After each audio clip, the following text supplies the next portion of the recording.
नमस्कार, exam happy by Jharkhand channel में आपका स्वागत है। तो दोस्तों जुड़ चुका हूं मैं यहां पर आपके लिए जेटेट परीक्षा 2025-26 की तैयारी को लेकर के। तो आप सभी जेटेट का परीक्षा देने के लिए तैयार होंगे।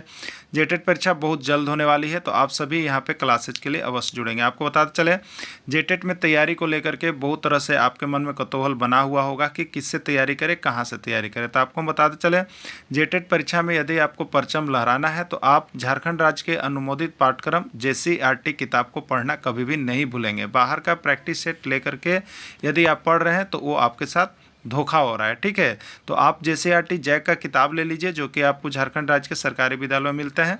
अगर आपको नहीं मिल पाता है तो हम देखिए यहाँ पे झारखंड राज्य के सरकारी विद्यालय से आपको हूबहू हैंड रिटेन नोट्स डेली बना करके, जो आपका न्यू सिलेबस आया है उसके आधार पर यहाँ पर सभी सब्जेक्ट का, चाहे आप 1 से 5 के शिक्षक हो, चाहे 6 से 8 का शिक्षक हो, सभी की तैयारी करवाते हैं। आप घर बैठे यहाँ पर क्षेत्रीय भाषा छोड़ करके सभी सब्जेक्ट का केवल 500 रुपये में तैयारी कर सकते, जिसके लिए देखिए यहाँ पर आपको मोबाइल नंबर दिया गया है 9631054226 पर आप संपर्क करके यहाँ से सभी कोर्सेज परचेज भी कर सकते हैं, तैयारी भी कर सकते हैं। बहुत सारे कोर्सेज बन गए हैं, तो आप अवश्य संपर्क कर लेंगे, घर बैठे ही तैयारी यहाँ से हो जाएगी। चलिए देखते हैं आगे। दादा का नाम क्या था? अशोक के दादा का नाम क्या था? देखिए, प्रश्न बहुत ही गंभीरता से पूछा गया है। अब आप देखिएगा तो इसे प्रैक्टिस सेट में इस तरह से नहीं मिलेगा, ये आप अपने से पढ़िएगा तभी मिलेगा, ठीक है। अशोक के दादा का नाम क्या था? बिंदुसार, प्रसेनजीत, चंद्रगुप्त मौर्य या कोई नहीं, ठीक है। चलिए देखते हैं अशोक के दादा का नाम कैसे पता चलेगा। सबसे पहले हम मौर्य साम्राज्य का जब बात करेंगे तो उसका ट्रिक क्या था? चंद्र बिंदु अस्त हुआ, यही था ना, अस्त। चंद्र से क्या था? चंद्रगुप्त मौर्य, चंद्रगुप्त मौर्य। बिंदु से क्या था? बिंदुसार। और अ से क्या था? अशोक, यही था ना। पूछा है अशोक के दादा का क्या नाम था, ठीक।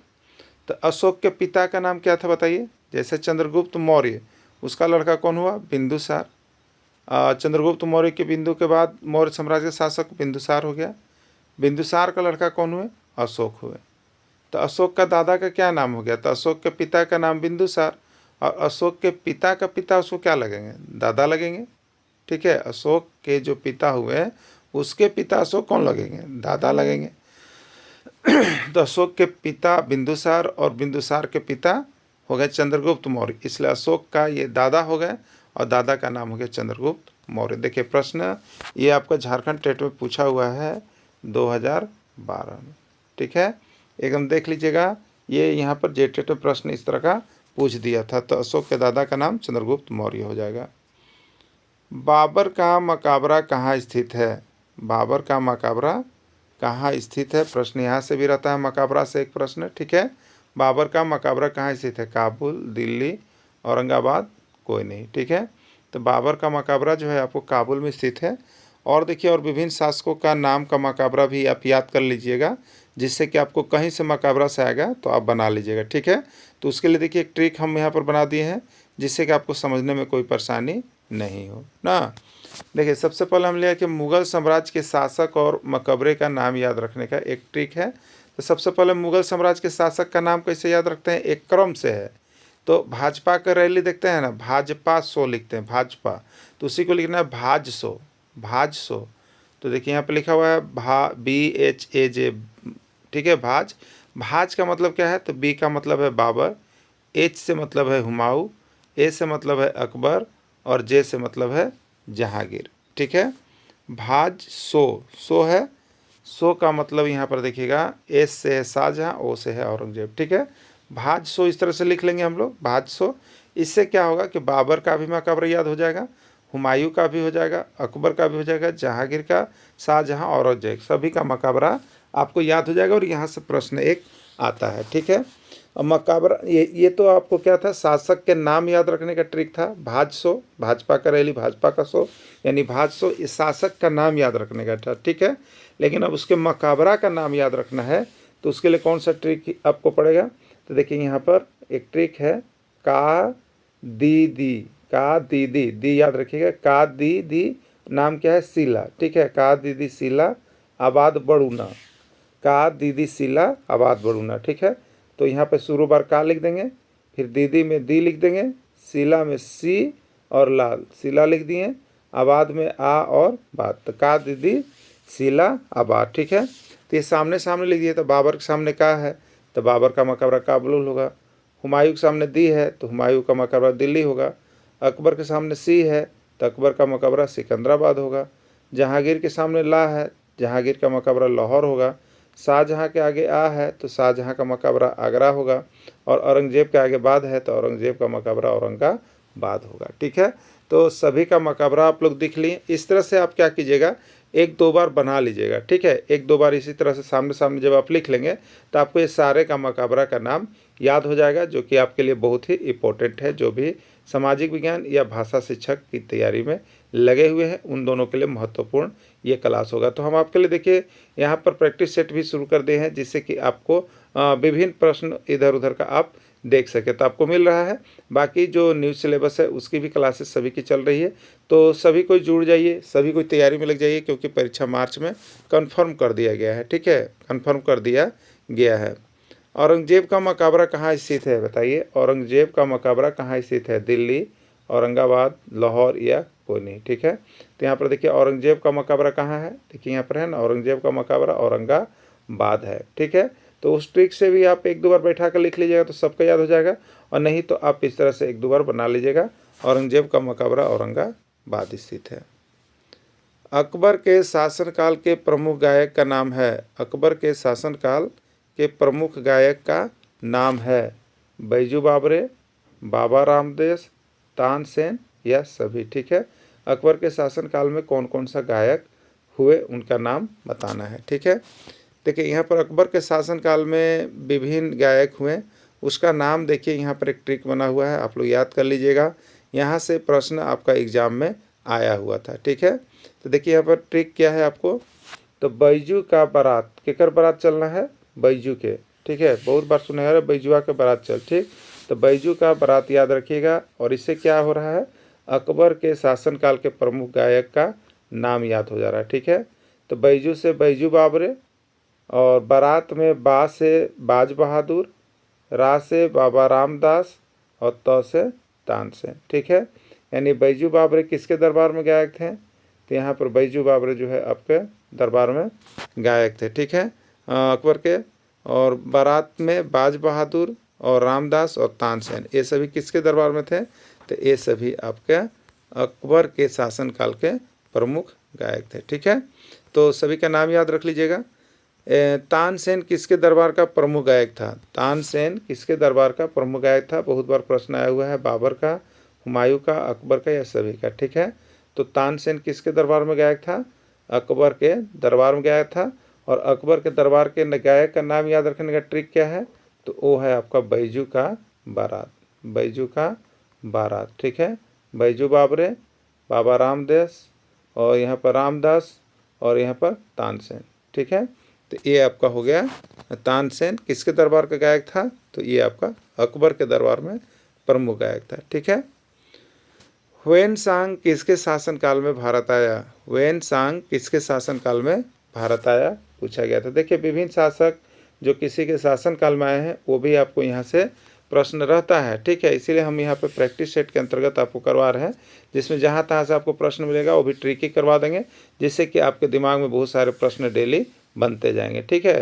ह्वेन-सांग किसके शासनकाल में भारत आया, हर्षवर्धन, विक्रमादित्य, चंद्रगुप्त मौर्य या कोई नहीं, ठीक है। देखिए यहाँ पे हर्षवर्धन ना, याद रखिएगा, हवन से हर्ष होता है, हवन जब घर में होता है, कब, जब खुशहाली होती है तो हवन से हर्ष होता है, ठीक है। हवन से मतलब है ह्वेन-सांग, ह्वेन-सांग, ठीक है। और हर्ष से मतलब है हर्षवर्धन, हर्षवर्धन, ठीक है। ह्वेन-सांग, हर्षवर्धन, ठीक है। तो ह्वेन-सांग किसके शासनकाल में भारत आया, तो ह्वेन-सांग हर्षवर्धन के शासनकाल में भारत आया, ठीक है। क्लियर हो गया, ह्वेन-सांग हर्षवर्धन के शासनकाल में भारत आया। नाम, इसको याद रखने का ट्रिक क्या है, याद रखने का ट्रिक है कि हवन से हर्ष होता है, हवन से क्या होता है बताइए, हर्ष होता है। तो हवन से हो गया ह्वेन-सांग, ह्वेन-सांग, और हर्ष से हो गया हर्षवर्धन, यानी ह्वेन-सांग किसके शासनकाल में भारत आया, हर्षवर्धन के शासनकाल में भारत आया। क्लियर हो गया होगा आपको। चलिए देखिए यहाँ पे आप लोगों के लिए बना भी देते हैं हम, ठीक है। नीचे जो PDF लेते हैं उनके लिए बहुत ही सुविधा रहती है, तो आप यहाँ से PDF के लिए जुड़ सकते हैं। हवन से हर्ष होता है, हवन से ह्वेनसांग और हर्ष से हर्षवर्धन, ठीक है। ह्वेनसांग कौन था? चीनी बौद्ध यात्री, और हर्षवर्धन के शासनकाल में भारत आया था। कतर की राजधानी कहाँ है? कतर की राजधानी कहाँ है आपको बताना है। दोहा, मनीला, टोक्यो या कोई नहीं, ठीक है। देखिए इसका एक ट्रिक है, कतर दो रिया को, ठीक है, ठीक है। तो कतर से कतर, कतर की राजधानी, दो से दोहा, दो से दोहा, और मुद्रा का नाम है रियाल, मुद्रा का नाम है रियाल। तो इसको याद रख लीजिएगा, कतर दो रिया को, कतर, दो से दोहा और रिया से रियाल, ठीक है।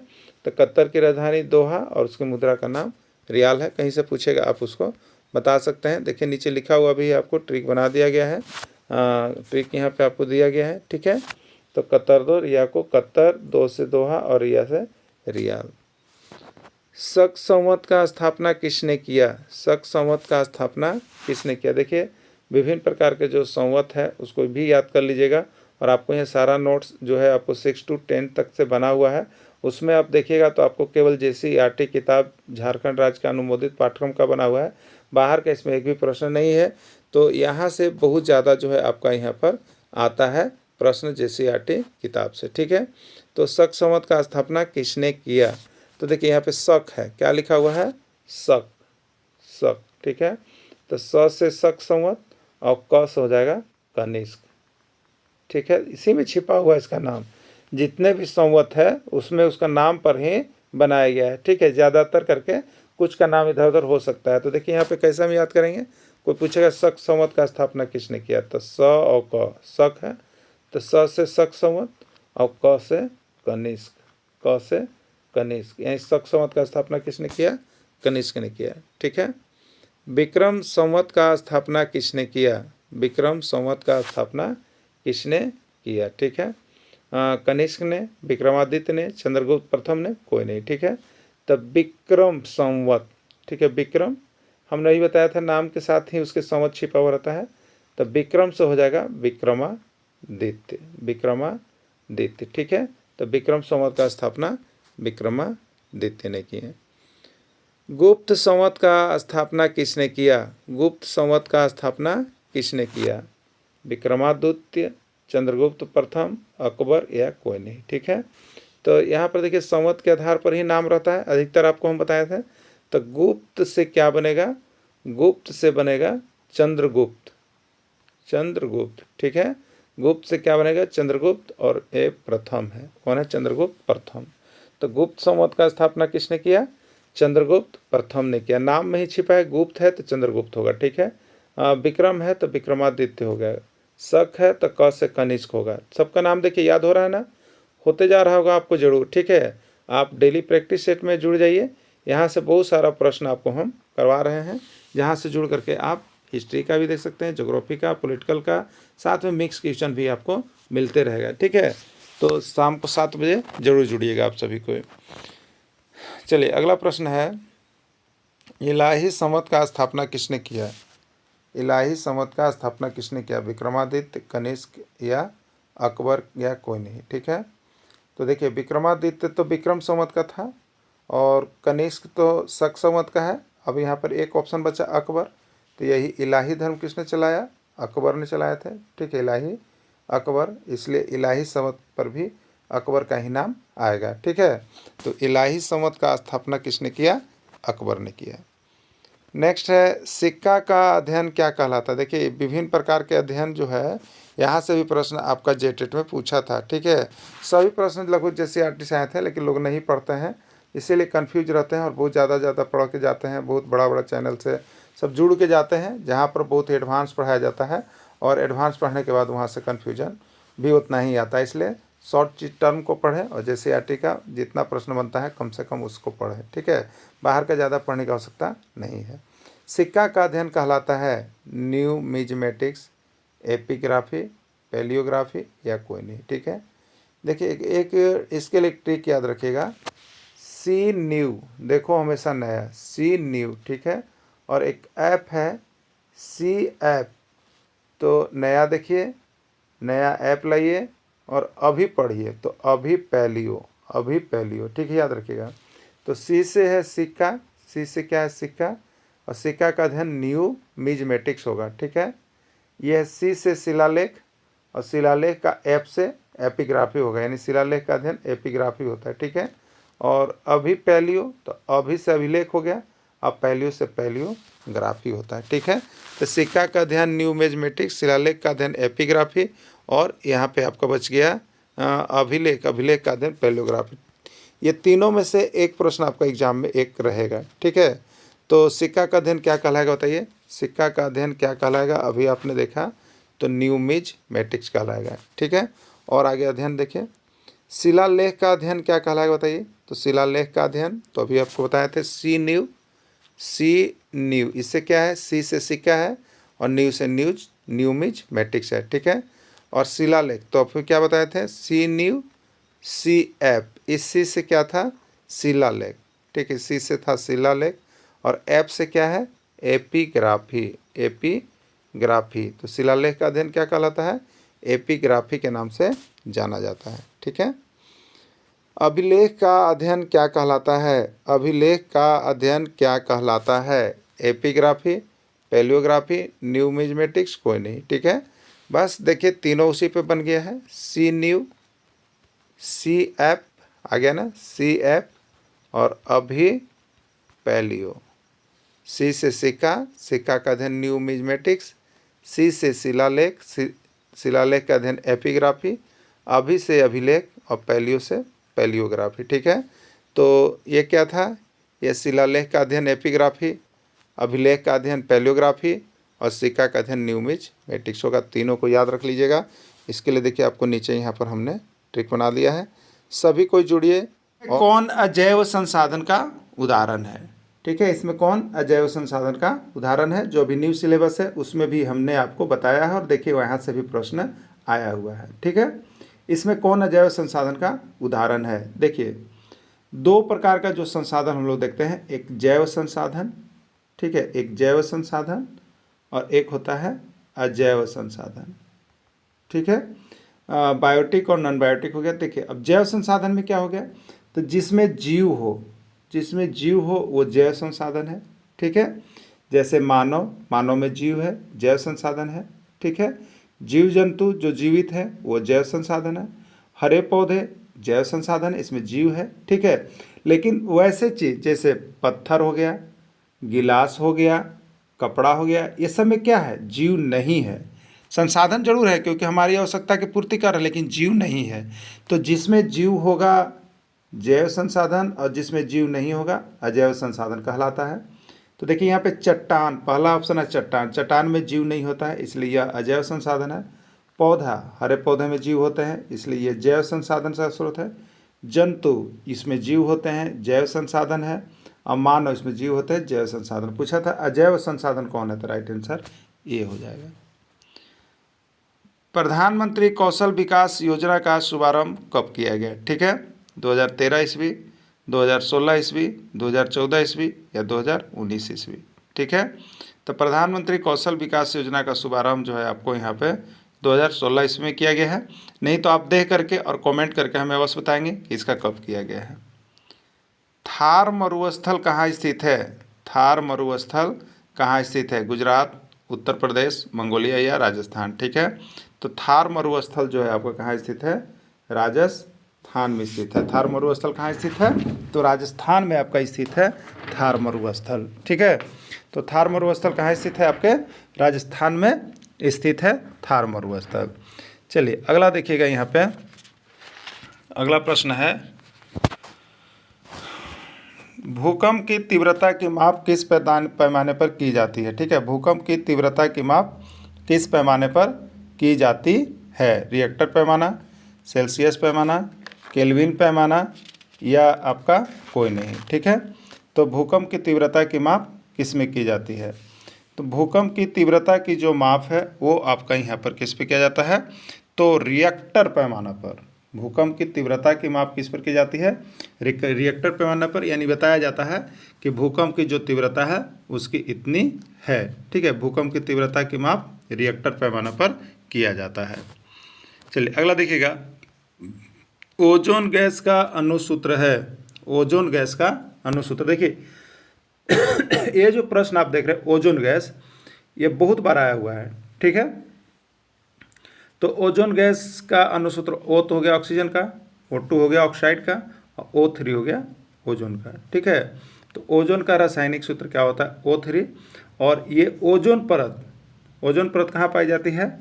समताप मंडल में। ठीक है, ये क्या करती है? तो सूर्य से आने वाली हानिकारक पराबैंगनी किरण को धरती पर बचाती है। अगर यहाँ पे जो होता है कि ओजोन परत कम हो जाए तो सूर्य पर क्या होगा? धरती पर, तो धरती पर, पृथ्वी पर क्या होगा आपका?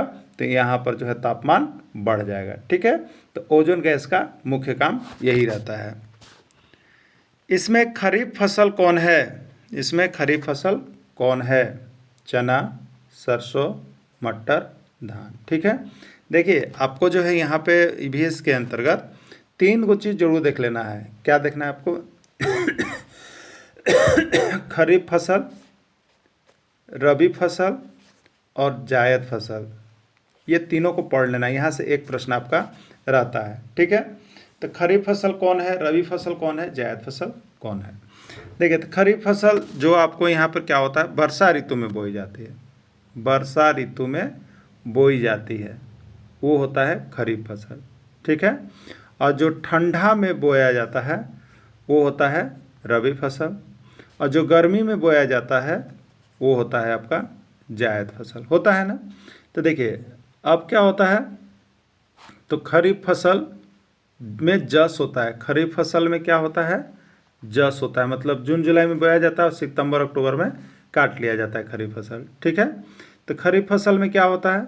तो खरीफ फसल में यहाँ पर जो होता है आपको बरसात के दिनों में जो बोया जाता है, तो बरसात के दिनों में यहाँ पे क्या क्या होता है? तो इसका एक ट्रिक है, याद रखिएगा। ध और बासमतिया के, ध और बागमती के 3 मूंगफली खा। ये खरीफ फसल आप इससे याद कर लीजिएगा। खरीफ फसल कौन कौन होता है? तो ध से देखिएगा धान, ये खरीफ फसल है। ध से देखिएगा धान, ये खरीफ फसल है और वर्षा ऋतु में बोई जाती है।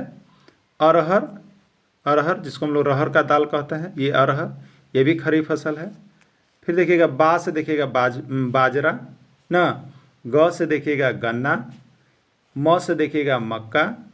ठीक है, और उसके बाद देखिएगा के यहाँ पर 3 है, ये 3, तो 3 से उड़द ऐसे लिखाता है, उड़द। अब मूंगफली से मूंगफली।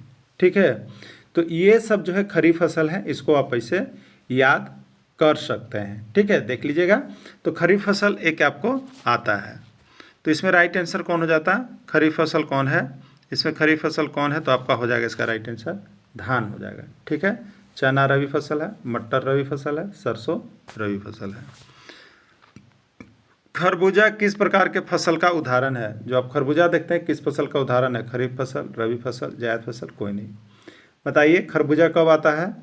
अगर बरसात के दिन में आता होगा मास लेवल पर, जो एक सीजन माना जाता है, तो खरीफ फसल होगा। तो खरबूजा तो बरसात में आता नहीं है।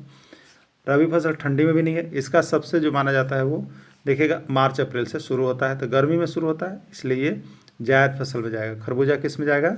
जायद फसल में चला जाएगा। नदी का जल सर्वाधिक प्रदूषित होता है।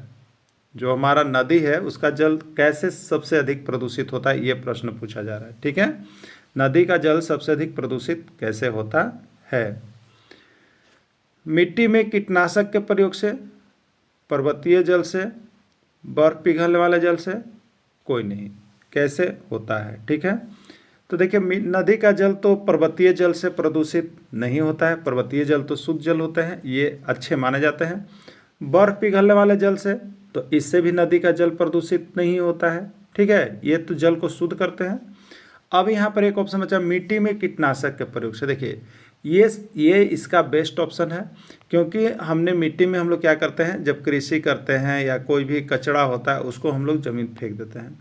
लेकिन वर्षा ऋतु में क्या होता है, वही सारा कचरा जो होता है जाकर नदी में मिल जाता है और वही क्या करता है, नदी के जल को सबसे अधिक प्रदूषित करता है। तो नदी का जल सबसे अधिक प्रदूषित होता है, इसका राइट आंसर ए होगा, मिट्टी में कीटनाशक के प्रयोग से। ध्वनि की तीव्रता को मापा जाता है, ध्वनि की तीव्रता को मापा जाता है डेसिबल में, फ़ारेनहाइट में, थर्मामीटर में, कोई नहीं। ठीक है, तो अभी आप इसके पहले एक प्रश्न देखे थे कि भूकंप की तीव्रता किस में मापी जाती है। ठीक है, भूकंप की तीव्रता, तो हम लोगों ने उसको देखा था रिएक्टर पैमाना पर। भूकंप की तीव्रता किस पर मापी जाती है, रिएक्टर पैमाना पर। तो ध्वनि की भी एक तीव्रता होती है, उसको मापा जाता है डेसिबल में, याद रखिए, ध्वनि की तीव्रता डेसिबल में, और तापमान जो है वो फ़ारेनहाइट में। ठीक है, या सेल्सियस में हम लोग करते हैं, और थर्मामीटर से शरीर का ताप मापा जाता है। तो राइट आंसर ध्वनि की तीव्रता ए डेसिबल में मापा जाता है। विटामिन ए की कमी से कौन सा रोग होता है। देखिए विटामिन वाला प्रश्न तो 100% आएगा, जिसमें ए, बी, सी, डी, ई और के, यही पढ़ना है। ए, बी, सी, डी, ई, के, इतना से याद रखिएगा। इसका नोट्स, पीडीएफ, वीडियो सब कुछ आपको ट्रिक से दे दिया है, वो सारा चीज़ आप देख करके ही एग्ज़ाम में जाएंगे। ऐसे तो देखिए हमने आपके लिए एक अभियान चलाया है कि सभी को जेटेट पास करवाने का मेरा लक्ष्य है, और वो भी सिर्फ और सिर्फ आपको केवल 500 रुपये में ही यहाँ क्षेत्रीय भाषा छोड़ के सभी सब्जेक्ट की हम तैयारी आपको इस कदर करवा रहे हैं, जो कि आपको मिसाल कायम होगा। आप सभी जहाँ जुड़ना है जुड़िए, जुड़ के देखिए, लेकिन एक बार यहाँ जब देखिएगा तब आपको लगेगा। ठीक है, तो चीप रेट, कम प्रश्न पढ़ के अधिक तैयारी यहाँ से ही आपको करने में फ़ायदा होगा। ठीक है, विटामिन ए की कमी से कौन सा रोग होता है, तो यहाँ पे दिया है रतौंधी, बेरी, स्कर्वी। यहाँ से भी जेटेट में प्रश्न पूछा था 2012 में, 2016 में भी एक प्रश्न आया था, मतलब विटामिन से एक प्रश्न आ ही रहा है। ठीक है, और ये कहाँ मिलेगा, तो आपका क्लास 6 में जाइएगा JCERT का, और वहाँ पर विज्ञान पाठ बायोलॉजी सेशन में आपको भोजन के पोषक तत्व पाठ का नाम है, वहाँ पर इसको आप देख सकते हैं। ठीक है, तो विटामिन ए की कमी से, तो यहाँ पर देखिए विटामिन ए की कमी से रतौंधी, बी की कमी से बेरी, और सी की कमी से स्कर्वी होता है। तो आपसे पूछा है रतौंधी विटामिन ए की कमी से, तो रतौंधी इसका राइट आंसर ए हो जाएगा। खतरा का रंग होता है, देखिए प्रश्न पूछा हुआ था, खतरा का रंग होता है लाल, पीला, हरा या कोई नहीं। ठीक है, खतरा का रंग कैसा होता है, तो यहाँ पर देखिए खतरा के लिए जो है लाल रंग का प्रयोग किया जाता है। आप देखते होंगे जब भी आप सफ़र करते हैं, अगर रेलवे में सफ़र कर रहे हैं तो वहाँ पे देखिएगा 3 तरह का, एक लाल होता है, एक हरा होता है, और एक पीला टाइप का होता है, 3 कलर होता है। तो ये लाल मतलब गाड़ी रोक देना है, और ये जो पीला होता है मतलब ये सिंगल अप बता रहा है कि आप गाड़ी को खोल सकते हैं, और हरा है मतलब आप डायरेक्ट जा सकते हैं, रुकना नहीं है। ठीक है, डायरेक्ट सिग्नल है। तो ये तीनों रंग को याद रखिएगा। तो खतरा का रंग कैसा होता है, खतरा का रंग लाल होता है, राइट आंसर इसका ये होगा। इसमें शाकाहारी कौन है, इसमें शाकाहारी कौन है, कौवा, कुत्ता, हिरन, कोई नहीं। ठीक है, कोई नहीं। तो कौवा को तो आप देखते होंगे यह शाकाहारी और मांसाहारी दोनों है। कुत्ता को भी आप देखे होंगे, यह शाकाहारी और मांसाहारी दोनों है। लेकिन हिरन जो है केवल हरी घास को खाती है, हिरन केवल हरी घास को खाती है। ठीक है, तो जो हरे घास को खाते हैं वो प्राथमिक उपभोक्ता के नाम से जाने जाते हैं। ठीक है, तो हिरन प्राथमिक उपभोक्ता भी है। रेड डाटा पुस्तक क्या है, देखिए ये प्रश्न आपको झारखंड के एग्जाम जेटेट में आया हुआ था, रेड डाटा पुस्तक याद रखिएगा। ठीक है, विलुप्त प्राणियों का संग्रह का पुस्तक, हिरन की संख्या पता करने का पुस्तक, बाघों की संख्या का संग्रह, कोई नहीं। ठीक है, रेड डाटा पुस्तक क्या है आपको बताना है। ठीक है, देखिए रेड डाटा पुस्तक में यहाँ पर जो है जो प्राणियाँ विलुप्त होती जा रही है, जो प्राणी विलुप्त होते जा रही है उनके संग्रह का एक पुस्तक है, विलुप्त प्राणियों के संग्रह का पुस्तक है रेड डाटा पुस्तक। ठीक है, तो विलुप्त प्राणियों के संग्रह का जो पुस्तक है वही रेड डाटा पुस्तक है। वायुमंडल में नाइट्रोजन गैस कितना प्रतिशत है, वायुमंडल में नाइट्रोजन गैस कितना प्रतिशत है आपको बताना है। ठीक है, तो देखिए हमारे वायुमंडल में जो है, वायुमंडल क्या है बताइए, तो वायुमंडल गैसों का मिश्रण है। ये हम लोगों ने वायुमंडल को पढ़ा है, वायुमंडल पाठ अभी जेटेट न्यूज़ सिलेबस में आपको दिया भी गया है। तो वायुमंडल क्या है? गैसों का मिश्रण है, व्याप्त गैसों का, विभिन्न गैसें उसमें मिली हुई रहती है। ठीक है, तो इसका चार्ट से हमने आपको बताया है, उसमें जो आप यहाँ पे जो जुड़े लोग हैं उनको पूरा PDF वायुमंडल का पार्ट कंप्लीट करवा दिया गया है। तो वहाँ से तो प्रश्न रहेगा ही, 2 प्रश्न 3 प्रश्न, तो वह आप सभी को देख लीजिएगा। जो नहीं जुड़े हैं वो जुड़िएगा। ठीक है, तो देखिए वायुमंडल का जब गैसों का हम एक चार्ट बनाते हैं ना, तो इस तरह से आप देखिएगा होता है। ये नाइट्रोजन का हो जाता है, सबसे अधिक कौन सा चीज़ है? नाइट्रोजन ना। और फिर देखिएगा इतना भाग जो होगा ये ऑक्सीजन, O लिख रहा है ऑक्सीजन। तो नाइट्रोजन जो है आपका है 78%। नाइट्रोजन कितना है? 78%। ठीक है, और ऑक्सीजन कितना है? 21%। तो 78 और 21 कितना हो गया बताइए? 99 हो गया, बच्चा 1%। तो 1% में अन्य सभी गैसें आती है। ठीक है, तो ये भी पूछता है कि वायुमंडल में नाइट्रोजन गैस का प्रतिशत पूछ दिया। ठीक है, प्रतिशत पूछ दिया। अब आपसे पूछ देगा कि वायुमंडल में कौन सी गैस सर्वाधिक मात्रा में पाई जाती है, तो भी नाइट्रोजन हो गया। अब वायुमंडल में प्रथम स्थान पर कौन सा गैस है, तो वो भी नाइट्रोजन हो गया। तो ये सारा प्रश्न इस तरह से आपको, ये जो गैस का प्रतिशत है यहाँ से रहता ही है। ठीक है, 100% आपको रहेगा भी। तो अब देखिए यहाँ पे गैसों का प्रतिशत जो है हमको देख लेना है। क्लियर? तो वायुमंडल में नाइट्रोजन गैस कितना प्रतिशत है? तो 78% है। ठीक है, 78% है, 78% है। इसमें दलहनी फसल कौन सी है? इसमें दलहनी फसल कौन सी है? ठीक है, दलहनी फसल कौन सी है? अरहर, चना, मूंग सभी। दलहनी फसल का मतलब होता है दाल वाली फसल, दाल वाली फसल जिसकी दाल बनती है, तो वो सभी दलहनी फसल में चला जाता है। अरहर का भी दाल होता है जिसको हम लोग रहर कहते हैं, ये भी दलहनी फसल है। चना का भी दाल होता है, ये भी दलहनी फसल है। मूंग का भी दाल होता है, ये भी दलहनी फसल है। यानी राइट आंसर इसका सभी हो जाएगा। क्लियर? जन्म दर किससे कहते हैं? जन्म दर किससे कहते हैं आपको बताना है। ठीक है, पहला है प्रति 1000 में जीवित जन्म लेने वाले बच्चों की संख्या को, प्रति 100 में जन्म लेने वाले बच्चों की संख्या को, प्रत्येक 1000 में मरने वाले बच्चों की संख्या को, डी कोई नहीं। ठीक है, तो जन्म दर क्या होता है? प्रति 1000 में जितने बच्चे जीवित जन्म लेते हैं उन्हीं को जन्म दर हम लोग कहते हैं। जैसे 1000 बच्चा जन्म लिया, उसमें अगर 800 बच्चे जिंदा रहते हैं तो ये जन्म दर 8 है। ठीक है, तो 1000 बच्चा में जितना जीवित बच्चा जन्म लेता है उसी को जन्म दर हम लोग कहते हैं। ठीक है, उसी को जन्म दर कहते हैं। राइट आंसर इसका ए ही हो जाएगा। तो प्रति 1000 में जन्म लेने वाले जीवित बच्चों की संख्या को जन्म दर, और प्रति 1000 में मरने वाले बच्चों की संख्या को मृत्यु दर कहा जाता है। ठीक है, चलिए नेक्स्ट प्रश्न है, मृत्यु दर किससे कहते हैं? प्रति 1000 व्यक्तियों में मृतकों की संख्या को, प्रति 1000 में जीवित बच्चों की संख्या को, प्रति 100 में जीवित जन्म लेने वाले बच्चों की संख्या को, या कोई नहीं। ठीक है, तो मृत्यु दर किसे कहते हैं? तो प्रति 1000 व्यक्तियों में मृतकों की संख्या को मृत्यु दर के नाम से जानते हैं। ठीक है, प्रवास किससे कहते हैं? प्रवास किससे कहते हैं आपको बताना है। किसी विशेष क्षेत्र में लोगों के आने जाने को प्रवास कहते हैं। सदैव एक ही स्थान पर रहने वाले लोगों को प्रवास कहते हैं। ए और बी दोनों, या कोई नहीं। ठीक है, तो देखिए प्रवास क्या है? कहीं से आना, कहीं से जाना। ये विशेष क्षेत्र में लोग आते हैं या जाते हैं, ये आने जाने की क्रिया को हम लोग प्रवास कहते हैं। राइट आंसर ए होगा। सदैव एक ही स्थान पर रहने वाले लोगों को क्या कहते हैं? आवासीय कहते हैं। ठीक है, या स्थानीय कहते हैं, या अस्थायी कहते हैं। ए और बी दोनों, कोई नहीं। तो इसका राइट आंसर ए होगा। किसी विशेष क्षेत्र में लोगों के आने जाने को प्रवास कहते हैं। लोग यहाँ से प्रवास कर जाते हैं दूसरे जगह जाकर रह जाते हैं, वो प्रवास हो गया। एक क्षेत्र से दूसरे क्षेत्र आना जाना प्रवास है। किन कारणों से देश के अंदर बड़ी संख्या में लोग ग्रामीण क्षेत्र से शहरी क्षेत्र की ओर पलायन कर रहे हैं, बताइएगा। रोजगार के, शिक्षा, स्वास्थ्य सुविधा, या उपयोग सभी।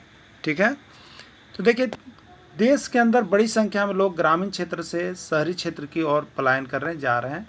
इसका कारण क्या है? रोजगार। बहुत ही सही बात है, यह सही आंसर है। रोजगार की तलाश में लोग ग्रामीण क्षेत्र से निकल के शहरों की ओर जा रहे हैं, जिससे कि उनको रोजी रोटी चल सके, रोजगार मिल सके। शिक्षा, देखिए आपको सामान्य शिक्षा तो देहात में, ग्रामीण क्षेत्र में मिल जाती है, लेकिन उच्च शिक्षा लेने के चलते लोग शहरों की ओर पलायन कर रहे हैं, ग्रामीण क्षेत्र से शहरों की ओर पलायन कर रहे हैं। ठीक है। स्वास्थ्य सुविधाएं, शहरों में स्वास्थ्य की सुविधाएं बहुत कम है। देखिए, सरकार को तो ये होना चाहिए था कि स्वास्थ्य सुविधाओं के लिए डॉक्टरों को बैन लगा दें कि जब भी वे डॉक्टर बने प्रारंभ में तो 5 साल की सेवा जो है, 5 साल की सेवा उनको ग्रामीण क्षेत्र में देना होगा। ठीक है। इससे क्या होगा, तो जो ग्रामीण क्षेत्र है वहाँ जनसंख्या रहेगी, क्योंकि उनको स्वास्थ्य सुविधाएं वहाँ पर डॉक्टरों की तरफ से मिलेगी। लेकिन यही चीज़ बैन नहीं है, इसलिए डॉक्टर लोग कहाँ रहते हैं, ज़्यादा शहरों की ओर रहते हैं और लोगों का उन्मुखीकरण कहाँ हो रहा है, तो शहर की ओर लोग पलायन कर रहे हैं। तो राइट आंसर क्या होगा, उपयुक्त सभी, यानी ये सभी इसके राइट आंसर होंगे। देश में आने वाले लोगों को क्या कहते हैं, देश में आने वाले लोग को क्या कहते हैं, उत्प्रवासी, प्रवासी, अप्रवासी, निवासी। देश में आने वाले लोग, ठीक है, देश में आने वाले लोग अप्रवासी, निवासी जो वहीं पे निवास करते हैं, प्रवासी जो वहीं जाते, और एक उत्प्रवासी। दो चीज़ जानना है, उत्प्रवासी और प्रवासी। तो जो लोग अपने देश को छोड़ कर जाते हैं, प्रश्न पूछेगा, जो लोग अपने देश को छोड़ कर जाते हैं तो उसको उत्प्रवासी कहते हैं, और जो लोग अपने देश में आ रहे हैं उसको हम लोग अप्रवासी कहते हैं, अप्रवासी। ठीक है। अगला है, वे लोग जो देश छोड़कर चले जाते हैं क्या कहलाते हैं। कुछ लोग जो है अपने देश को छोड़कर चले जा रहे हो, क्या कहलाएंगे, अप्रवासी, उत्प्रवासी, देशी या निवासी। ठीक है। अप्रवासी तो लोग अपने यहाँ जो आन जान कर रहे हैं वो अप्रवासी है। उत्प्रवासी जो अपना देश ही छोड़कर चला गया। ठीक है। तो जो देश छोड़कर चला गया उत्प्रवासी। देशी जो अपना देश का रहता है। निवासी जो एक स्थान पर रहता है। ठीक है। तो इसका राइट आंसर क्या होगा, उत्प्रवासी, जो लोग अपने देश को छोड़कर चले जाते हैं। ठीक है। किन स्तरों पर लोग एक दूसरे से भिन्न होते हैं, तो देखिए, हर एक आदमी एक दूसरे से अलग अलग होता है। वो आयु के आधार पर हो सकता है। मान लीजिए कि आपकी आयु कम है, आपके पार्टनर की आयु अधिक है, तो वो आपसे क्या होगा, स्तर पर भिन्न होगा। लिंग के आधार पर, महिला पुरुष लिंग के आधार के स्तर भिन्न होते हैं। साक्षरता के आधार पर कोई शिक्षित है, कोई अशिक्षित है, तो ये लोग एक दूसरे से भिन्न होंगे। व्यवसाय के आधार पर विभिन्न लोग, व्यवसाय के आधार पर भी उनका स्तर अलग अलग होता है। ठीक है। स्तर अलग अलग होता है, व्यवसाय के आधार पर स्तर अलग होता है। और डी है उपयुक्त सभी, राइट आंसर इसका होगा उपयुक्त सभी। ठीक है। जनसंख्या संगठन का अध्ययन करने की रुचिकर विधि क्या है। जो हमारा देखिए जनसंख्या का संगठन है उसका अध्ययन करने का रुचिकर विधि क्या है। जनसंख्या पिरामिड, जनगणना, जनसंख्या वृद्धि, कोई भी नहीं। ठीक है। तो जो जनसंख्या संगठन का अध्ययन करता है वो देखिए हमारा जनसंख्या पिरामिड ही होता है। जो जनसंख्या का संगठन होता है उसका अध्ययन करने के लिए बताता है। जनगणना देखिए इसी जनसंख्या पिरामिड का भाग है। जनसंख्या वृद्धि भी इसी का अंग है। इसलिए जनसंख्या संगठन का अध्ययन करने वाला जो होता है वो जनसंख्या पिरामिड होता है। ठीक है। अपनी आवश्यकता के अनुरूप किस प्रकार के लोग अपने संसाधन का विकास कर सकते हैं। अपनी आवश्यकता के अनुरूप कौन से लोग हैं जो अपने संसाधन का विकास कर सकते हैं। कौन से लोग, स्वस्थ लोग, शिक्षित लोग, अभिप्रेरित लोग या सभी। तो देखिए आपके पास कोई भी संसाधन है उसका आपको विकसित करना है तो उसके लिए स्वास्थ्य बहुत ही ज़रूरी है। अगर आप स्वस्थ हैं तभी आप अपने संसाधन का विकास बहुत अच्छी तरह से कर सकते हैं। शिक्षित हैं तो संसाधनों का विकास करने के लिए आपको शिक्षित होना भी जरूरी है। और अभिप्रेरित, मान लीजिए आप स्वस्थ भी है, शिक्षित भी है, लेकिन आपके अंदर प्रेरणा है ही नहीं, तो भी आप अपने संसाधनों का विकास अच्छा तरह से नहीं कर सकते हैं।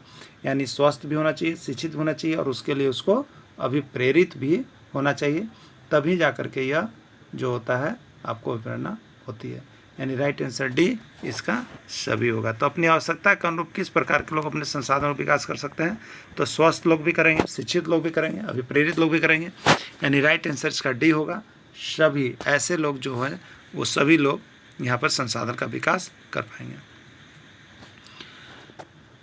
जनसंख्या घनत्व को किस प्रकार व्यक्त किया जाता है, प्रति वर्ग किलोमीटर में, प्रति वर्ग मीटर में, प्रति वर्ग सेंटीमीटर में, प्रति वर्ग लीटर में। ठीक है। देखिए जो जनसंख्या का घनत्व है वो क्या होता है, इसका परिभाषा, तो प्रति 1 किलोमीटर या प्रति वर्ग किलोमीटर में रहने वाले लोगों की संख्या को जनसंख्या का घनत्व कहते हैं। ठीक है। तो जनसंख्या के घनत्व को किस प्रकार व्यक्त किया जाता है? तो प्रति वर्ग किलोमीटर में जनसंख्या के घनत्व को व्यक्त किया जाता है, यानी 1 वर्ग किलोमीटर में रहने वाले लोगों की संख्या को जनसंख्या का घनत्व कहते हैं। लिपि है, देखिए भाषा और लिपि से एक प्रश्न आपका हिंदी में आ जाता है, ठीक है। भाषा और लिपि से एक प्रश्न हिंदी में आ जाता है, इसलिए भाषा और लिपि को आपको अच्छा तरह से देख लेना है। इसका पीडीएफ आपको दे दिया गया है और बना भी दिया गया है, आप यहाँ देख लीजिए, ठीक है। पंजाबी की भाषा की लिपि क्या है? देवनागरी है, गुरुमुखी है, रोमन है या कोई नहीं, ठीक है। तो पंजाबी भाषा की लिपि क्या होती है? गुरुमुखी होती है पंजाबी भाषा की लिपि, ठीक है। हिंदी का देवनागरी और अंग्रेजी का रोमन। क्लियर? चलिए लिपि को देख लेना है। लिपि का पीडीएफ वीडियो सब बना हुआ है। यहाँ पे कारक का इस तरह से पीडीएफ बनाया गया है कि आपको कारक से अगर कोई प्रश्न आएगा तो समझिए कि उसी पीडीएफ से आएगा, बाहर से आएगा ही नहीं आएगा, क्योंकि यूपी एमपी छत्तीसगढ़ सबका प्रश्न के साथ साथ आपको यहाँ पर जो है झारखंड के भी क्वेश्चन बैंक दिए गए हैं और उसमें जो कारक से आए हुए चीज़ें वो भी आपको बताया गया है। अब इस तरह से सरल शब्दों में समझाया गया है कि आपको वहाँ से पकड़ा ही जाएगा, ठीक है। इसलिए यहाँ से सारे संधि विच्छेद पूरे पीडीएफ को ले लीजिएगा। जो आपका सिलेबस अभी जेटेट न्यू सिलेबस बनाया गया है वो बन करके आपका तैयार हो गया है, ठीक है। चलिए निरर्थक का सही संधि विच्छेद क्या है आपको बताना है। निर जोड़ अर्थक, निरह जोड़ अर्थक, निह जोड़ अर्थक, निरा जोड़ अर्थक। क्या होगा निरर्थक का सही संधि विच्छेद, ठीक है। तो निरर्थक का सही संधि विच्छेद क्या होता है? नि जोड़ अर्थक होता है, निह जोड़ अर्थक निरर्थक होता है। और ये कौन सा संधि हो गया? तो ये आपका हो गया विसर्ग संधि, ठीक है। विसर्ग संधि, क्योंकि जिसमें विसर्ग लग जाएगा किसी एक में भी तो विसर्ग संधि हो जाएगा। तो निह जोड़ अर्थक निरर्थक होगा, राइट आंसर सी हो जाएगा। किस वाक्य में अपादान कारक है? आपको बताना है किस वाक्य में अपादान कारक है, ठीक है। राम ने रावण को तीर से मारा, मोहन से अब नहीं गाया जाता है, हिमालय से गंगा निकलती है, चाकू से फल काटा जाता है, ठीक है। तो सबसे पहले अपादान कारक तो बहुत महत्वपूर्ण कारक है, आप सभी को जानते हैं। अपादान कारक सबसे ज़्यादा बार पूछा जाने वाला प्रश्न अपादान कारक से, अगर कारक से आता है तो वो प्रश्न कहाँ से होता है? अपादान कारक से होता है, ठीक है। अपादान कारक का विभक्ति चिन्ह क्या होता है? तो अपादान कारक विभक्ति चिन्ह होता है से, ठीक है। और ये से किसके लिए आता है? तो एक दूसरे से अलग होने के लिए आता है, ठीक है। क्या होता है? एक दूसरे से अलग होने के लिए आता है, बिलगाव होने के लिए आता है और यहाँ पर हटने के लिए होता है, ठीक है। जैसे यहाँ पे इसका मुख्य जो एक प्रश्न सबसे ज़्यादा पर आता है वो आपका होता है कि पेड़ से पत्ता गिर रहा है, पेड़ से पत्ता गिर रहा है, मतलब पहले ये पत्ता कहाँ था? पेड़ में था, अब पेड़ से गिर गया, मतलब पत्ता जो है पेड़ से अलग हुआ है, ठीक है। तो ये अलग हुआ है तो इसलिए यहाँ पर अपादान कारक है सी। तो यहाँ पर हिमालय से गंगा निकलती है, यानी गंगा कहाँ से निकल रही है? हिमालय से, ठीक है। हिमालय से अलग हो रही है, क्लियर। तो ये से यहाँ पर विभक्ति चिन्ह आया है, इसलिए राइट आंसर इसका सी होगा।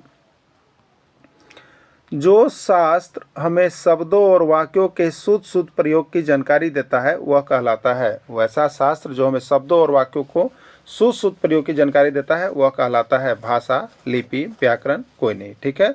तो जो शास्त्र हमें शब्दों और वाक्यों को शुद्ध प्रयोग की जानकारी देता है वह क्या कहलाता है? आपका व्याकरण कहलाता है। क्या कहलाता है? व्याकरण कहलाता है, जो हमें शब्दों और वाक्यों को शुद्ध प्रयोग की जानकारी देता है। देखिए हर समय हर पल आपको यहाँ पर जेटेट निकालने के लिए आपको यहाँ पर हर तरह से आपको पीडीएफ, प्रैक्टिस सेट, ट्रिक सब कुछ बनाया गया है।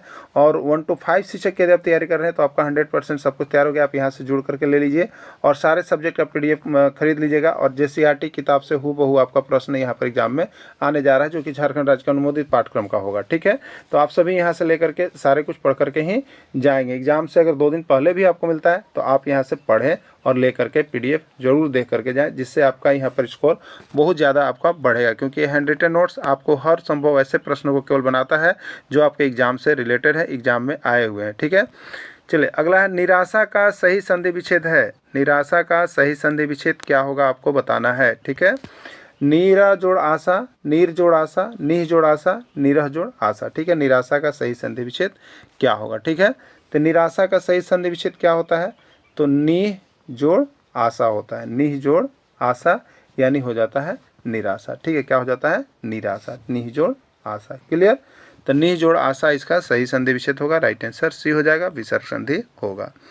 हे राम रक्षा करो वाक्य में कौन सा कारक है? हे राम रक्षा करो वाक्य में कौन सा कारक है? कर्ता कारक, कर्म कारक, अपादान कारक, संबोधन कारक, ठीक है। हे, अरे, हो, ये सब क्या होता है? तो संबोधन होता है। क्या होता है? संबोधन हम लोग करते हैं, ठीक है। तो जिसमें इस तरह कर रहे हैं, ये संबोधन कर रहे हैं आप, इसलिए संबोधन कारक में चला जाएगा, ठीक है। इस वाक्य में संबोधन है का प्रयोग किया गया है, तो ये संबोधन कारक है। हम प्रतिवर्ष हिंदी दिवस मनाते हैं। हम प्रतिवर्ष हिंदी दिवस कब मनाते हैं? 14 जनवरी, 14 मई, 14 सितंबर या 14 अगस्त। कब मनाते हैं हम प्रतिवर्ष हिंदी दिवस, ठीक है। तो हम लोग प्रतिवर्ष हिंदी दिवस जो है वो 14 सितंबर को मनाया जाता है। और देखिए हिंदी दिवस बहुत बार प्रश्न पूछा गया, आपके जेटेट में भी आया हुआ प्रश्न है, ठीक है। तो हिंदी दिवस हम लोग कब मनाते हैं? 14 सितंबर को मनाते हैं। याद रख लीजिएगा हिंदी दिवस, क्योंकि हिंदी का परीक्षा है, हो सके कि आपका आ जाए, यहाँ से प्रश्न आया हुआ है, ठीक है। आशीर्वाद का सही संधि विच्छेद है। आशीर्वाद का सही संधि विच्छेद क्या होगा? आशीर जोड़वाद, आशीष जोड़वाद, आशी जोड़वाद, इनमें से कोई नहीं, ठीक है। आशीर्वाद का सही संधि विच्छेद होता है आशीष जोड़वाद। क्या होता है? आशीष जोड़वाद, आशीर्वाद, और ये विसर्ग संधि होता है, ठीक है। क्या होता है? विसर्ग संधि होता है आशीर्वाद का सही संधि विच्छेद। हिंदी में 15 में 15 लाने के लिए आप यहाँ से देखिए, जितना जेसीईआरटी किताब में आपको ग्रामर आया है उसको हमने यहाँ पे इंक्लूड कर दिया है, और विभिन्न राज्यों के जो शिक्षक पात्रता परीक्षा में पूछेगा उसको भी हमने यहाँ पर क्वेश्चन बैंक भी बना दिया है। आप सभी हिंदी का 100 रुपये में PDF लेकर के टोटल पढ़ सकते हैं, अगर केवल हिंदी का चाहते हैं तब, ठीक है। तो हिंदी आप लेकर के देख लीजिए, यहाँ पर आपको 15 नंबर में ज़रूर आपको 13-14 नंबर आ जाएगा। चारपाई पर भाई साहब बैठे हैं, इस वाक्य में कौन सा कारक है? करण कारक, कर्म कारक, अधिकरण कारक या संप्रदान कारक, ठीक है। कौन सा कारक है? तो यहाँ पर देखिए चारपाई पर जो है किसी चीज़ पर कोई चीज़ बैठा हुआ पर किस कारक का संकेत होता है? तो ये होता है अधिकरण कारक। किसका होता है? अधिकरण कारक का विभक्ति चिन्ह होता है में या पर, ठीक है। में या पर किस कारक का विभक्ति चिन्ह है? अधिकरण कारक। अधिकरण कारक का विभक्ति चिन्ह होता है में या पर होता है, ठीक है। भाषा का क्षेत्रीय रूप जो स्थान स्थान पर बदलता रहता है कहलाता है। भाषा का क्षेत्रीय रूप जो स्थान स्थान पर बदलता रहता है कहलाता है लिपि, भाषा, व्याकरण या बोली, ठीक है। तो भाषा का क्षेत्रीय रूप जो स्थान स्थान पर बदलते रहता है वो आपका कहलाता है बोली। क्या कहलाता है? बोली जो है, वाणी जो है वो बदलते रहता है जगह जगह पर, ठीक है। महेश का सही संधि विच्छेद है। महेश का सही संधि विच्छेद है, ठीक है। महो जोड़ इस, महा जोड़ इस, मही जोड़ इस और मही जोड़ इस, क्या होगा? महेश का सही संधि विच्छेद, ठीक है। महेश का सही संधि विच्छेद होगा महा जोड़ इस, महा जोड़ इस, महेश का सही संधि विच्छेद हो जाएगा। ठीक समय पर आ जाना में कौन सा कारक है? ठीक समय पर आ जाना कौन सा कारक है? ठीक है, कर्ता कारक, कर्म कारक, करण कारक या अधिकरण कारक, कौन सा कारण होगा? ठीक है, तो यहाँ पर विभक्ति चिन्ह देखिए में या पर आया हुआ है, तो पर किस कारक का होता है? तो पर कारक जो होता है वो आपका अधिकरण कारक का होता है, तो ये अधिकरण कारक हो जाएगा। कौन सी लिपि दाएं से बाएं लिखी जाती है?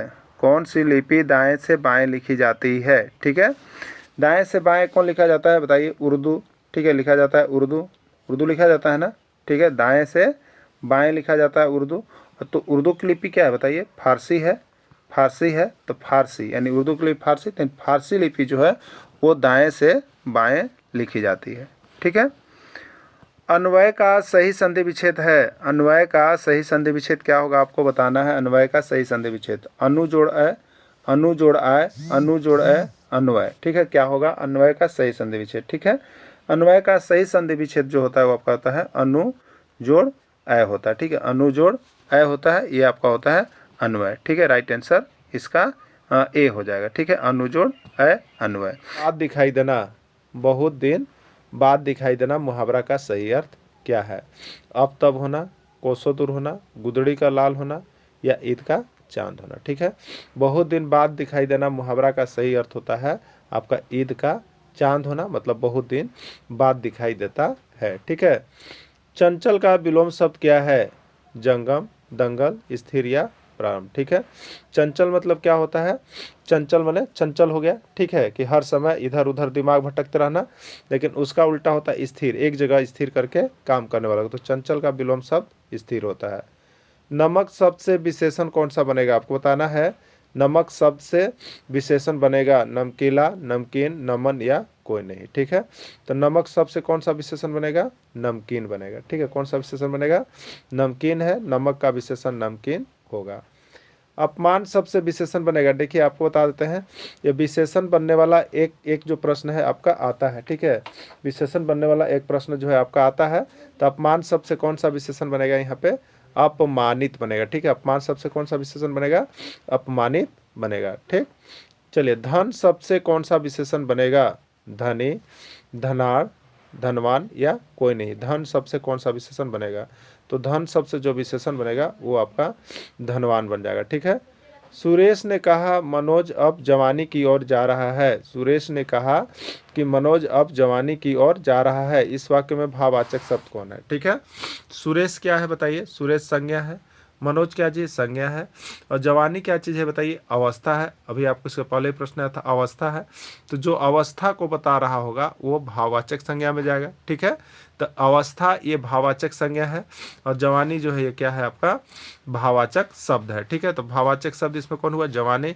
तो जवानी कहाँ पे है? डी में है, तो राइट आंसर आपका डी हो जाएगा। ठीक है, यह भाववाचक शब्द है। थाली का बैगन होना मुहावरा का सही अर्थ क्या है?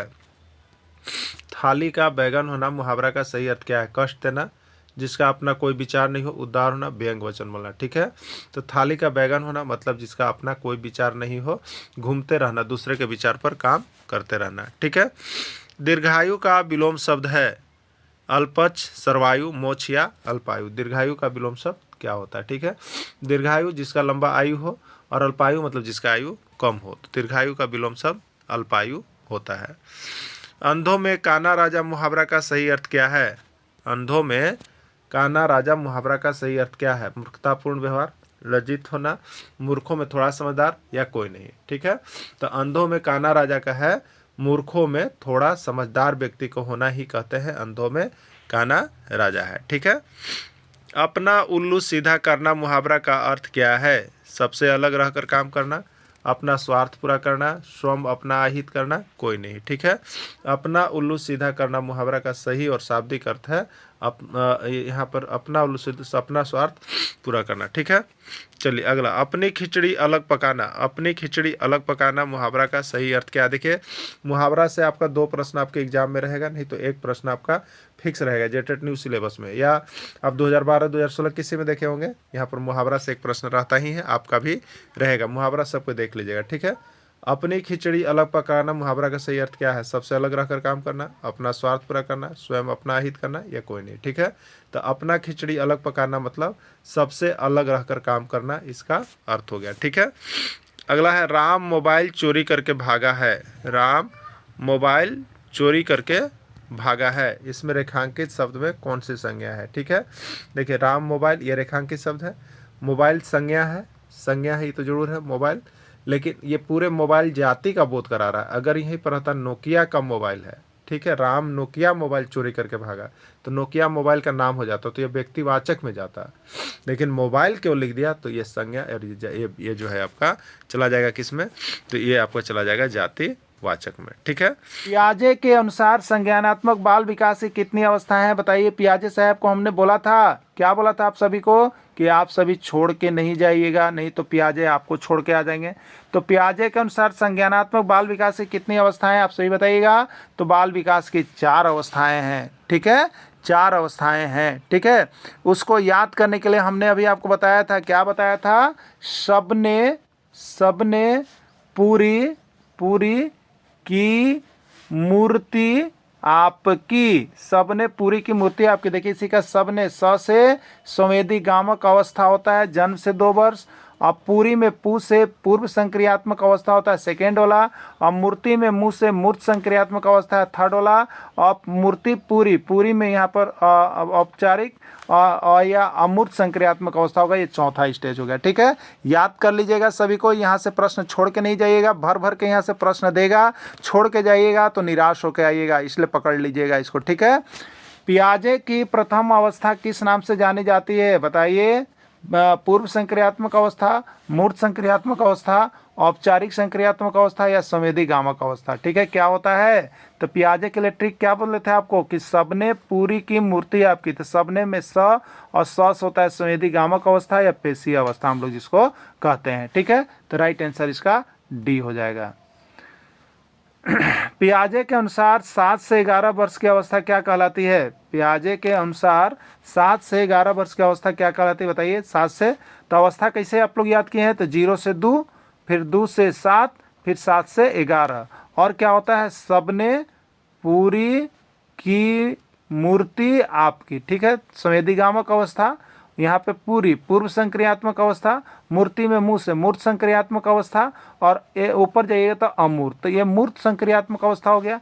राइट आंसर इसका बी हो जाएगा। देखिए प्रश्न ये जेटेट में भी पूछा गया था, बार बार प्रश्न आता है, बस ये चारों को आप देख लीजिएगा, उसके बाद यहाँ से एक प्रश्न आपका, एक दो प्रश्न जो भी आएगा वो अवश्य ही पकड़ा जाएगा। ठीक है, जिन प्याजे साहब से एक प्रश्न तो आप लोग एग्जाम देते होंगे तो आप लोग देखे होंगे एक प्रश्न आपका छपा रहता है, और ये एज वाला तो बार बार रहता है। ठीक है, तो देखिए यहाँ पे फिर से हमने आपके लिए बना दिया है, फिर से यहाँ पे चार्ट बना दिया है जो नोट्स बना रहे हैं, तो एक बार देखिए यहाँ पे आपको सबने पूरी की मूर्ति आपकी। ठीक है, बन गया ना यहाँ से ट्रिक। चलिए, औपचारिक या अमूर्त संक्रियात्मक अवस्था की उम्र क्या है बताइए? औपचारिक या अमूर्त संक्रियात्मक अवस्था की उम्र क्या है?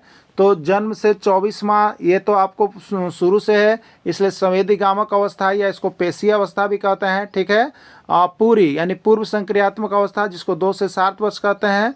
सबने पूरी की मूर्ति। ठीक है, पूर्व संक्रियात्मक मूर्त संक्रियात्मक अवस्था 7 से 11 वर्ष, और ऊपर हो जाता है औपचारिक या अमूर्त संक्रियात्मक अवस्था जो चलता है 11 वर्ष के बाद या 11 वर्ष के ऊपर, जिसको हम लोग कहते हैं औपचारिक या अमूर्त संक्रियात्मक अवस्था के नाम से जानते हैं, यानी 11 वर्ष के बाद यह शुरू होता है। ठीक है, बाल विकास का जीन पियाजे के सिद्धांत का आधार क्या है? बाल विकास के जीन पियाजे साहब का सिद्धांत का आधार क्या है आपको बताना है। ठीक है, बाल विकास के लिए जो जीन पियाजे का सिद्धांत दिया गया है वो किस आधार पर आधारित है? मनोविश्लेषण के आधार पर, नैतिक विकास के आधार पर, मनोसामाजिक विकास के आधार पर, या संज्ञानात्मक विकास के आधार पर। ठीक है, तो बालक का विकास जीन पियाजे साहब ने दिया वो किसके आधार पर है आपको?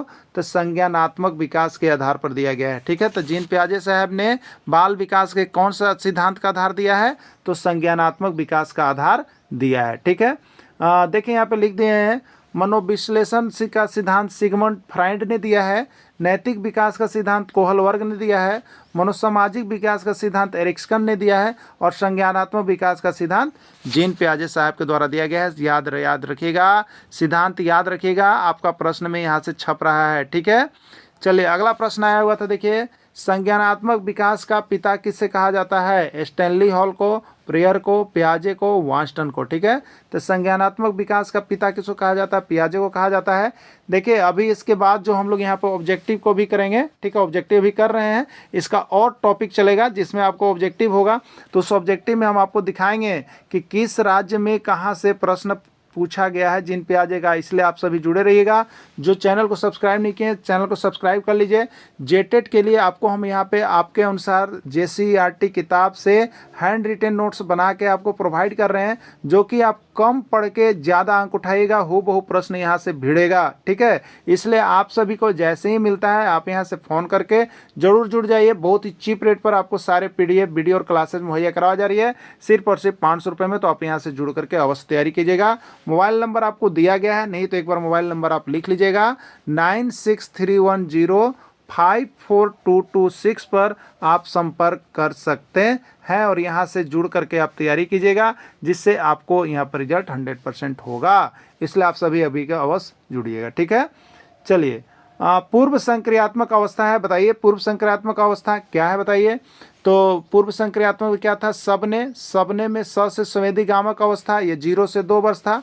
सबने पूरी मतलब यहाँ पे पूरी में पूर्व से पूर्व संक्रियात्मक अवस्था, तो 2 के बाद 2 से 7 था, तो पूर्व संक्रियात्मक अवस्था आपसे पूछा, तो 2 से 7 किस में? बी में है, तो राइट आंसर आपका बी हो जाएगा। क्लियर? तो एक बार देखिए, यदि आप इसको याद कर लेते हैं तो बार बार किसी भी तरह से प्रश्न घुमा के फिरा के पूछता है, आप वहाँ को रटने की आवश्यकता नहीं है, आपको सिर्फ एक जगह रटना है और वहीं पे आपको काम करना है। पियाजे के अनुसार संज्ञानात्मक विकास की तृतीय अवस्था कौन सी है? बता दीजिएगा, फटाक से बताइएगा। क्या प्रश्न था? सबने पूरी मूर्ति की आपकी, ठीक है। सबने मतलब स्वेदिगामक अवस्था, ये पहली अवस्था है। पूर्व संक्रियात्मक अवस्था दूसरा बार लिखा हुआ इसलिए दूसरी अवस्था है। मूर्त संक्रियात्मक अवस्था तीसरा बार लिखा हुआ है तीसरी अवस्था है। अमूर्त संक्रियात्मक अवस्था है चौथा बार लिखा हुआ है चौथी संक्रियात्मक अवस्था, ठीक है। तो आपको तृतीय अवस्था पूछा है तो तृतीय कौन जा रहा है? मूर्त संक्रियात्मक अवस्था जा रहा है। राइट आंसर आपका मूर्त संक्रियात्मक अवस्था हो जाएगा, ठीक है। अगला प्रश्न है, पियाजे के अनुसार 2 से 7 वर्ष के बीच का एक बच्चा संज्ञानात्मक विकास की किस अवस्था को इंगित कर रहा है? 2 से 7 वर्ष का बच्चा है वो कौन सी अवस्था को इंगित कर रहा है, ठीक है। पहला संवेदीगामक अवस्था होता है 0 से 2 वर्ष। दूसरा पूर्व संक्रियात्मक अवस्था होता है 2 से 7 वर्ष। तो आपसे 2 से 7 वाला ही पूछा है, तो ये पूर्व संक्रियात्मक अवस्था की ओर इंगित कर रहा है, ठीक है। पियाजे के कौन से अवस्था का संबंध अमूर्त एवं तार्किक चिंतन से है, ठीक है। अमूर्त है इसका मतलब वो कौन सा होगा? अमूर्त संक्रियात्मक अवस्था होगा। अमूर्त लिख दिया तो अमूर्त संक्रियात्मक अवस्था होगा, ठीक है।